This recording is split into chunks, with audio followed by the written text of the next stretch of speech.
আসসালামু আলাইকুম, আমি মোহাম্মদ মাসুম আলী অ্যাকোয়াফ্রেশ টেকনো থেকে বলছি। আমাদের কাছে রয়েছে স্যামসানিয়ার 5 স্টেজের একটি ওয়াটার পিউরিফায়ার। এই ওয়াটার পিউরিফায়ারটির দাম হচ্ছে ৯৯৯৯ টাকায়। আমাদের রয়েছে 3টি আউটলেট, কল্যাণপুর, ধানমন্ডি, মোহাম্মদপুর এবং ঢাকার মধ্যে ফ্রি রেজিস্ট্রেশন করে দিচ্ছি।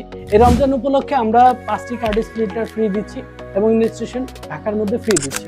এটার সাথে রয়েছে 5 থেকে 6 লিটার স্টোরেজ ক্যাপাসিটি ট্যাঙ্ক এবং sediment filter, carbon filter, box carbon filter, reverse osmosis এবং টেস্ট অন অর্ডার। আপনারা যারা দূষিত পানি খাচ্ছেন তাদের জন্য আমরা এই রমজান উপলক্ষে এই ডিসকাউন্ট করে আমরা ৯৯৯৯ টাকায় এই ওয়াটার পিউরিফায়ারটি দিচ্ছি। ঢাকার বাইরে থেকেও আমাদের কাছ থেকে চাইলে এই ওয়াটার পিউরিফায়ারটি নিতে পারেন। এই ওয়াটার পিউরিফায়ারটি নিতে হলে আমাদের হটলাইন নাম্বারে যোগাযোগ করতে পারেন 0187333433। এছাড়াও আপনার বাসায় ঢাকার মধ্যে যে কোনো বাসায় আপনার বাসার যদি বিশ্বের যে কোনো ব্র্যান্ডের ওয়াটার পিউরিফায়ার থাকে তাহলে আমরা রমজান উপলক্ষে মাত্র 200 টাকায় সার্ভিস করে দিব। ধন্যবাদ, ভালো থাকবেন। আসসালামু আলাইকুম।